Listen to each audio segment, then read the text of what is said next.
Hello guys and welcome to a series and official physics. I am Sumit और हम साथ में क्रैश कोर्स आज रिवीजन कर रहे हैं फिजिक्स का। तो हमारा भी जो टॉपिक चल रहा है वो सर्किट चल रहा है। हमने सर्किट्स में काफ़ी सारी चीज़ें देखी।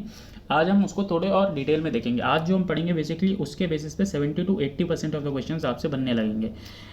देखिए, जब आपने कैपेसिटर पढ़ा था तो आपने देखा था भाई कैपेसिटर सीरीज में होते हैं, कैपेसिटर पैरेलल में होते हैं। इसी तरह रेजिस्टर्स भी सीरीज में और पैरेलल में होंगे। देखिए, अब आपको सीरीज और पैरेलल का मतलब तो आता है क्योंकि आप बहुत बार देख चुके हो। आपने थर्मल रेजिस्टेंस जब देखा था तब भी सीरीज और पैरेलल देखा था, ठीक है। उस टाइम डायग्राम से भी अच्छे से समझाया था मैंने। जब आपने कैपेसिटर देखा था तब भी आपने देखा कैपेसिटर्स इन सीरीज़ क्या होता है, कैपेसिटर्स इन पैरेलल क्या होता है, तब भी डायग्राम से बहुत अच्छे से समझाया था, ठीक है। आपने और भी सीरीज़ और पैरेलल में एक दो चीज़ें और देखी हैं, हर बार अच्छे से समझाते आया हूँ मैं। तो इस बार हम ये नहीं बताऊँगा कि सीरीज़ क्या होता है, पैरेलल क्या होता है, क्योंकि ये आपको मालूम है। अगर ये दो रजिस्टर्स ऐसे सीधे सीधे लगें, ये सीरीज़ हो गया। दो रजिस्टर्स ये हैं ऐसे लगें तो ये पैरेलल हो गया। दोनों की प्रॉपर्टीज़ में क्या डिफरेंस है ये हम डिस्कस कर लेते हैं अभी। देखिए, सीरीज़ में जितना करंट यहाँ से आ रहा है उतना यहाँ से जाएगा, उतना ही यहाँ से आएगा, उतना ही यहाँ से आएगा। मतलब सीरीज़ में जो करंट है रेजिस्टर 1 और रेजिस्टर 2 में वो सेम है, ठीक है। सीरीज़ में भाई आई यहाँ से जितना आ रहा है उतना ही जाएगा, और कहीं तो करंट को जाने का रास्ता है नहीं, तो सीधा सीधा ही जाएगा। तो जितना करंट इन रेजिस्टर 1 होगा उतना ही करंट इन रेजिस्टर 2 होगा। Current is same in all resistor in case of series. अब पैरेलल में क्या होगा, पैरेलल में यहाँ से आई आया तो कुछ यहाँ जैसे 10 एम्पियर आया मान लीजिए, तो कुछ 3 एम्पियर यहाँ पर जाएगा, 7 एम्पियर यहाँ पर जाएगा। ठीक बात है, मतलब जितना आ रहा है उतना ही बाहर जाएगा। ये जंक्शन लॉ बताता है, ठीक है, हमने देखा था। तो आई आ रहा है तो I1 यहाँ पर आया, I2 यहाँ पर आया, और फिर फाइनली क्या होगा, फिर फाइनली यहाँ पर वापस मिल जाएंगे और 10 एम्पियर बाहर आ जाएगा। तो पैरेलल में करंट हर रेजिस्टर में सेम नहीं होता है। एक चीज़ तो ये हो गई, ठीक है। सीरीज़ में current is same in all register, parallel में नहीं होता है। अब सीरीज़ में क्या होता है, आप देखो, मान लीजिए ये दोनों पॉइंट्स, इन दोनों पॉइंट्स के बीच में दो रजिस्टर लगे हैं, ये दोनों सीरीज़ में, ये आपको समझ में आ रहा है। This is register number 1, this is register number 2। यहाँ पर मान लीजिए जो पोटेंशियल है 10 है, 10 वोल्ट्स है, यहाँ पर 5 वोल्ट्स है। तो इन दोनों पॉइंट्स के बीच में पोटेंशियल ड्रॉप कितना है, 5 वोल्ट का, 10 माइनस 5। तो यहाँ पर मान लीजिए पोटेंशियल हो गया आपका 7 वोल्ट। तो यहाँ पर पोटेंशियल ड्रॉप कितना है, 10 माइनस 7 3, यहाँ पर कितना है 2, ठीक है।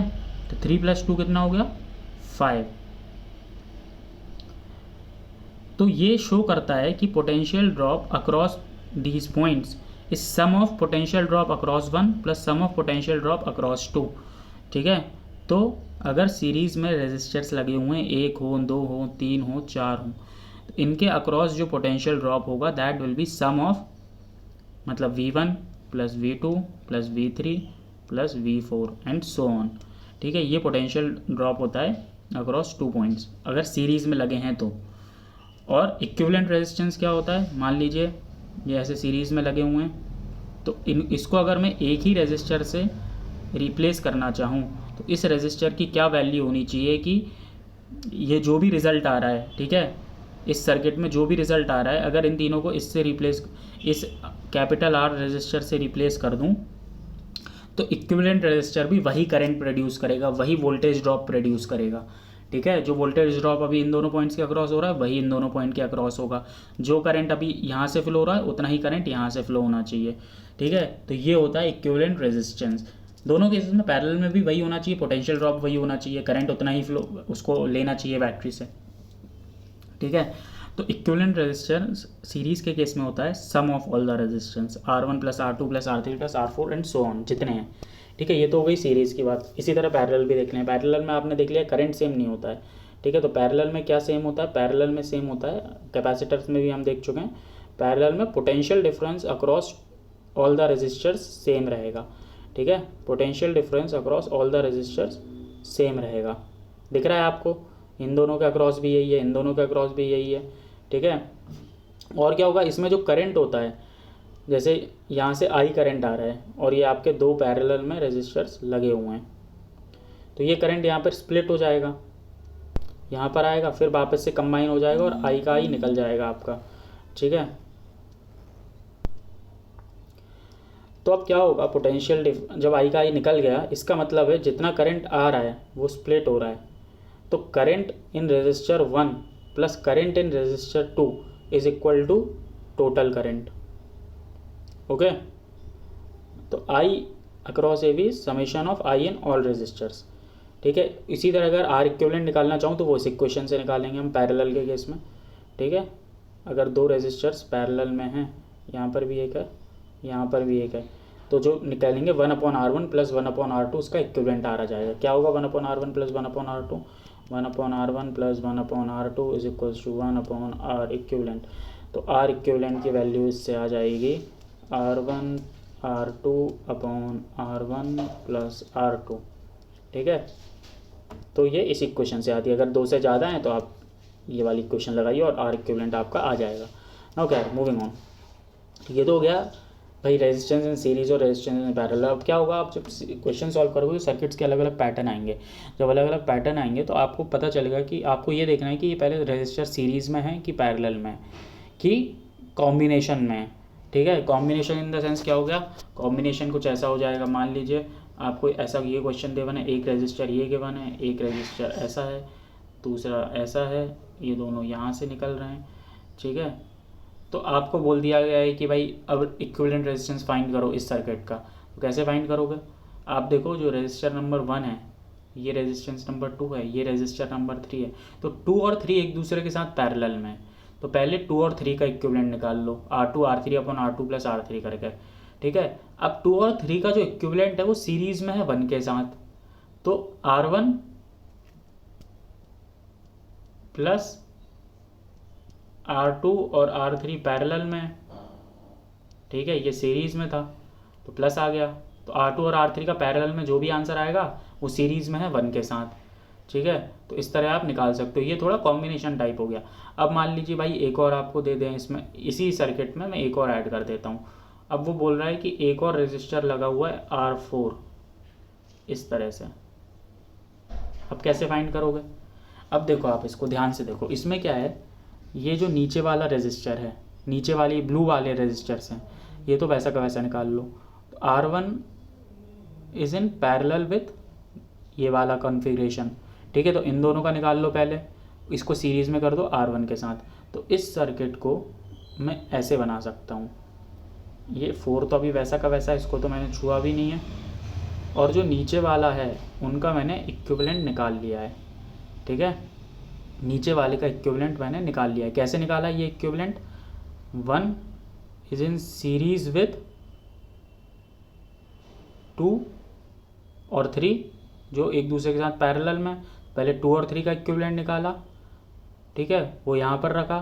फिर 1 और ये वाला इक्विवेलेंट सीरीज़ में है तो दोनों को ऐड कर दिया, तो जो एक आर इक्विवेलेंट यहाँ पर आ जाएगा। अब ये वाला रेजिस्टेंस आपके 4 के साथ पैरेलल में है, ठीक है। तो पैरेलल वाली इक्वेशन निकाल के पूरा रेजिस्टेंस निकाल लीजिए। तो इस तरह से आपको सर्किट आएंगे। अब जैसे जैसे आप ज़्यादा प्रैक्टिस करोगे आपको और ज़्यादा पैटर्न्स मिलते जाएंगे, तो आपका और ज़्यादा प्रैक्टिस होगी और आपको और ज़्यादा क्लियर हो जाएगा कि क्या सीरीज़ में क्या पैरेलल में कहाँ कॉम्बिनेशन लगाना है कहाँ नहीं लगाना है, ठीक है। सीरीज़ में कब होता है, जब करंट सेम होता है। पैरेलल में कब होता है, वेरी इंपॉर्टेंट पॉइंट, पैरेलल में कब होता है, जब पोटेंशियल डिफरेंस सेम होता है। ऐसा नहीं ड्राइंग देख के आप कंफ्यूज होगा, उसने थोड़ी कंफ्यूजिंग ड्राइंग बना दी। तो आप तो ये देखो पोटेंशियल डिफरेंस कहाँ सेम है, जहाँ सेम है वहाँ पैरेलल में हो गया। अब व्हीटस्टोन ब्रिज एक नॉर्मल सी इक्वेशन होती है चीज़ों को सॉल्व करने की। व्हीटस्टोन ब्रिज क्या होता है, मान लीजिए आपको ऐसा एक वो दे दिया हो, ये सर्किट दे दिया, सॉल्व करने की बात कर रहा हूँ, ठीक है। उतना अच्छा डायग्राम नहीं बनाया है, दूसरे कलर से बना देते हैं। ये सर्किट दे दिया, आपको सॉल्व करना है। तो आप कैसे सॉल्व करोगे इस सर्किट को, आप बोलोगे ये जो 1 है रेजिस्टर नंबर 2 है, ये रेजिस्टर नंबर 3 है और ये रेजिस्टर नंबर 4 है। तो आप बोलोगे 1 और 2 सीरीज़ में, 3 और 4 सीरीज़ में। तो मैं 1 और 2 को पहले सीरीज़ में सॉल्व करूँगा, फिर 3 और 4 को सीरीज़ में सॉल्व करूँगा, और फिर उनके जो इक्विवेलेंट आ रहे हैं वो पैरेलल में, ठीक बात है। तो उन दोनों पे पैरेलल की इक्वेशन लगा दूंगा, ठीक है। जो ऊपर वाला आएगा, ठीक है, ये ऐसा कर लेंगे, 1 और 2 को मैंने सीरीज़ में सॉल्व करा तो कुछ आर इक्विवेलेंट आया, फिर 3 और 4 को सीरीज़ में सॉल्व करा तो कुछ आया, ठीक है। क्या होगा, ये होगा 1 + 2, ये होगा 3 + 4, ये दोनों एक दूसरे के साथ पैरेलल में है तो हम सॉल्व करके आंसर निकाल लेंगे। लेकिन अगर अब मैं बीच में एक और रजिस्टर एक्स्ट्रा लगा दूँ तो अब आपको दिक्कत आ जाएगी। अब आप 2 मिनट पॉज करो और देखो क्या सीरीज़ में है क्या पैरेलल में। अब आप सॉल्व इसको नहीं कर सकते हो, ठीक है। अब आप इसको सॉल्व नहीं कर सकते हो नॉर्मल सीरीज पैरेलल के कॉन्सेप्ट से। अब इसको सॉल्व करने के लिए आपको किरचॉफ्स लॉ लगाना पड़ेगा। कैसे लगाओगे किरचॉफ्स लॉ? आप मानोगे कि यहाँ से करंट आई आ रहा है, ठीक है, ऊपर करंट मान लीजिए I1 जा रहा है, आप ऐसा अज्यूम करते जाओगे अब, ठीक है, नीचे करंट जा रहा है I2। ओके, अगर अब मैं इसको और क्लियरली थोड़ा बनाने की कोशिश करूँ तो आप देखो ये कितना कॉम्प्लिकेटेड हो गया है।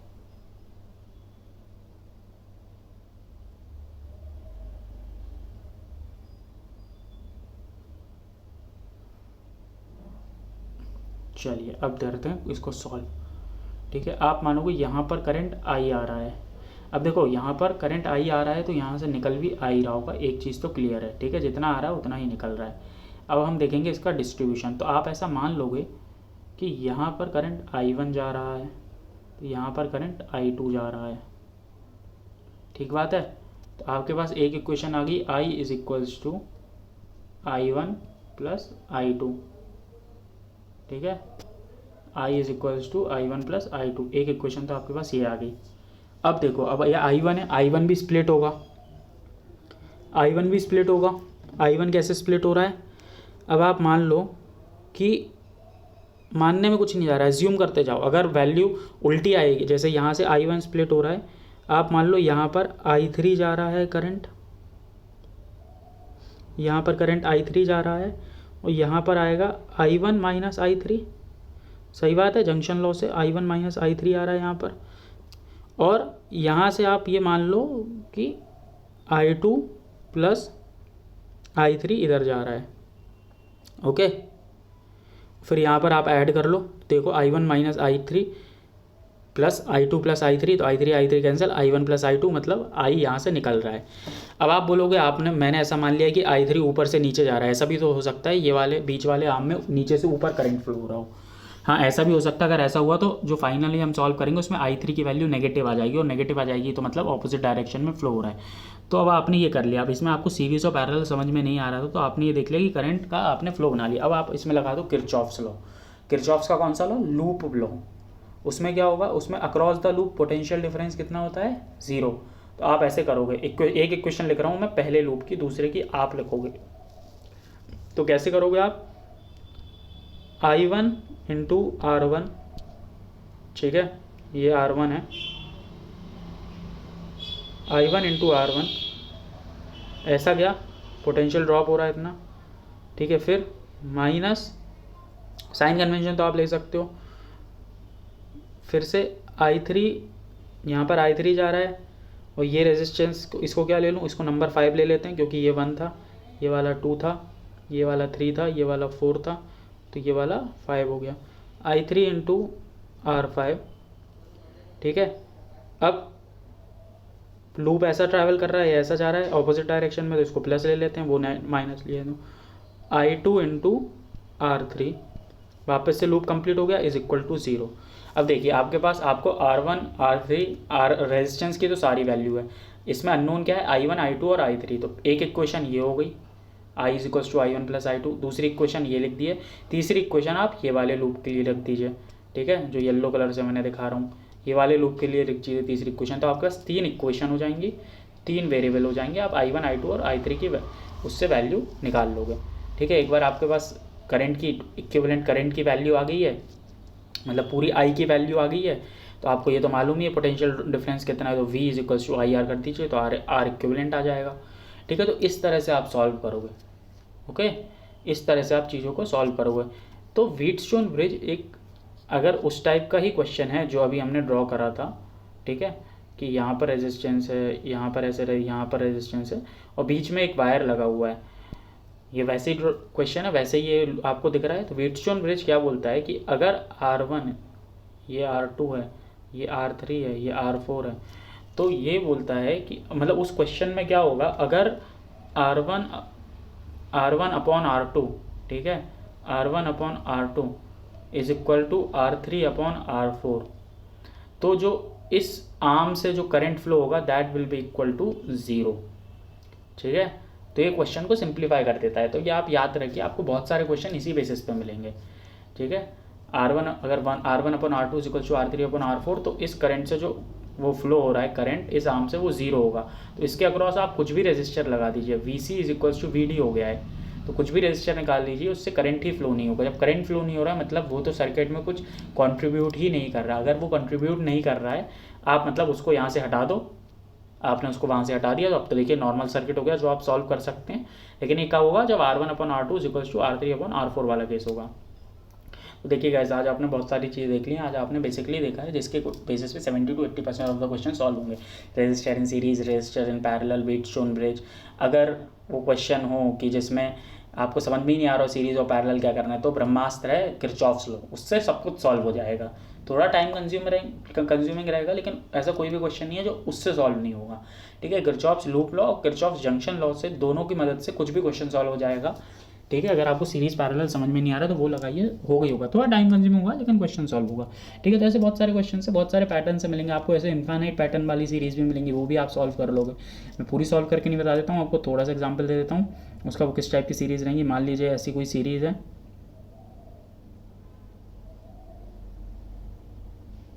ठीक है, ये जो मैं ड्रॉ कर रहा हूँ ये ऐसे इन्फिनिटी तक जा रही हैं। इसका रेजिस्टेंस मान लीजिए 2 ओम है, ये 3 ओम है और ये 4 ओम है। तो ये 4 ओम ऐसे इन्फिनिटी तक जा रहा है। तो आप ऐसा मान लो कि ये जो सीरीज़ है इसका इक्विवेलेंट रेजिस्टेंस R है, कैपिटल R है। ठीक है, इनफाइनाइट वाली सीरीज़ है। फिर इसको आप ऐसे रिप्लेस कर दो, ये 2 का है, ये 3 का है, ये 4 है और ये R है। आप बोलोगे ये वाला 4 क्यों ले लिया? भाई देखो इन्फिनिटी तक सीरीज़ जा रही है, ठीक है, ये 4 ओम 4 है, इन्फिनिटी तक सीरीज़ जा रही है। तो यहाँ से भी अगर मैं लूँगा, जो मैं रेड से ड्रॉ करने की कोशिश कर रहा हूँ यहाँ पर, अगर यहाँ से भी लूँगा तो ये भी इन्फिनिटी तक जा रही है, तो इसका रेजिस्टेंस भी R ही होगा, कैपिटल R ही होगा। तो मैंने वो लिख दिया है, ये वो वाला कैपिटल R लिख दिया है। ये सॉल्व करने की टेक्निक है। ठीक है, तो कैपिटल R आपने लिख दिया है। अब आप देख लीजिए, आपको कोई दिक्कत नहीं होनी चाहिए। अब आपने इसको लिखा है, इन दोनों के बीच का, ये दोनों पैरेलल में, तो इन दोनों को पैरेलल में आप सॉल्व करो। फिर अगर यहाँ पर ऐसे बैटरी लगी हुई है तो ये जो 2 ओम का है, 3 ओम का है, और जो आप सॉल्व करोगे वो तीनों सीरीज़ में रहेंगे। उनको सीरीज़ में करके सॉल्व कर लीजिए, आपके पास R इक्विवेलेंट आ जाएगा। ठीक है, in terms of capital R ही आएगा, कैपिटल R के टर्म्स में आपके पास R इक्विवेलेंट आ जाएगा। तो अगर आपको पोटेंशियल डिफरेंस और करंट गिवन है तो V is equals to IR लगाइए आप। ठीक है, उससे आपके पास जो V is equals to R equivalent लगाइए, उससे आपके पास R इक्विवेलेंट आ जाएगा। और एक बार R इक्विवेलेंट आ गया तो उससे आप R फाइंड कर सकते हैं, क्योंकि जो R इक्विवेलेंट आएगा वो R के टर्म्स में आएगा। ठीक है, तो ऐसे बहुत सारी ट्रिक्स हैं, ये आपको समझ में नहीं आए तो कोई दिक्कत नहीं है। आप जब सॉल्व करोगे, एक आध बार सॉल्यूशन देखोगे तो आपको समझ में आ जाएगा। ठीक है, तो ऐसे बहुत सारी ट्रिक्स हैं जो आप जैसे जैसे सॉल्व करोगे वैसे वैसे आपको समझ में आती जाएंगी। ठीक है, तो guys that's it for today. आज हमने देखा कि सर्किट का एनालिसिस कैसे करते हैं। नेक्स्ट लेक्चर में हम इसी को कंटिन्यू करते हुए देखेंगे कुछ डिवाइसेस के बारे में, जैसे कि एमीटर हो गया, वोल्ट मीटर हो गया, स्ट्रेस्ड वायर पोटेंशियोमीटर हो गया, ये सारी चीज़ों के बारे में देखेंगे। Thank you guys, that's it for now.